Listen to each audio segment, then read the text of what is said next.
Je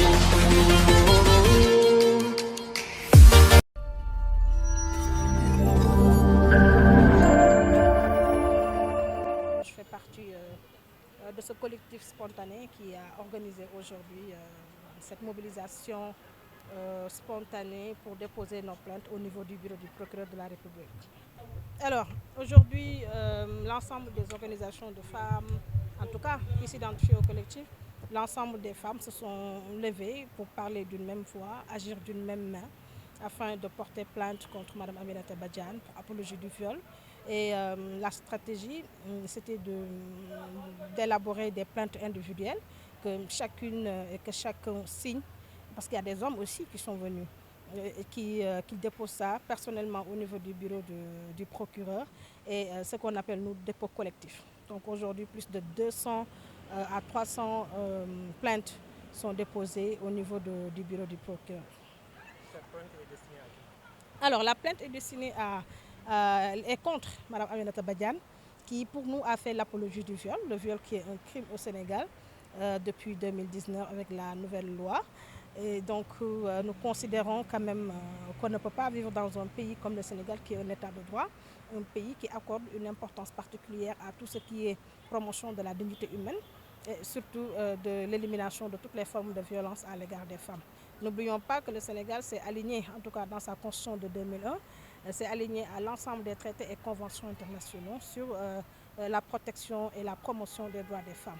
Donc le respect de sa dignité et un peu la protection de ses droits à travers des peines lourdes contre tout auteur de violence, en tout cas sexuelle.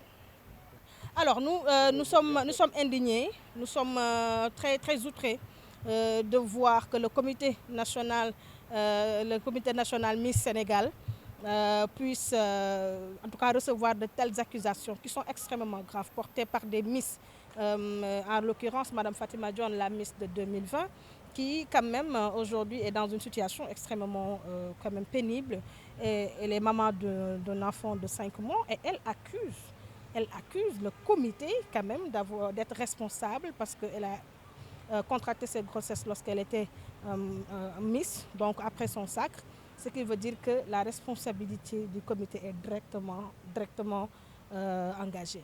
Donc la chose aussi la plus importante qu'il faut signaler, c'est que nous avons été surprises malheureusement d'entendre la présidente du comité, en réponse aux accusations de Mme Fatima Dione et de sa maman, dire que ku ñu violé yow la neex, dire que le viol est une affaire entre deux personnes. Ça, c'est un affront contre nous en tant que femmes et contre la justice. Parce que cela remet en cause la question du consentement. Il ne peut pas y avoir de consentement dans un acte de viol. Donc dire une telle chose, c'est faire l'apologie de viol, donc c'est faire l'apologie de crime. Et dans ce cas-là, le procureur a l'obligation de s'autosaisir par rapport à ce dossier-là. Mais au-delà de tout ceci, il faut aller plus loin. Nous dire aujourd'hui, le comité Miss Sénégal, comment c'est organisé? Qui est le comité? Qu'est-ce qu'on fait dans le comité? Les Miss, on les choisit sur quels critères? Peut-être là, on ne peut pas avoir une mainmise très importante, mais en tant que femme, on a, avec les exemples qu'on voit un peu à l'extérieur, il y a des pilotes qui sont Miss dans leur pays. Il y a des ingénieurs qui sont Miss dans leur pays. Donc, une personne qui devrait, qui devrait représenter le Sénégal au niveau national et international, c'est notre effigie, c'est notre devise, c'est notre drapeau qui va à l'international. Alors quand on nous accuse de proxénétisme, d'exploitation sexuelle et de trafic d'êtres humains, c'est toute la nation sénégalaise qui est salie. Alors l'État du Sénégal devra donc être dans son rôle et d'éclaircir la lanterne des Sénégalais sur cette question-là.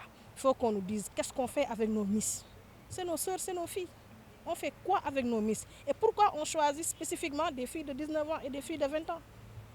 Qu'on nous éclaircisse, il y a beaucoup de témoignages et il faut que le procureur nous dise exactement qu'est-ce qu'il en est.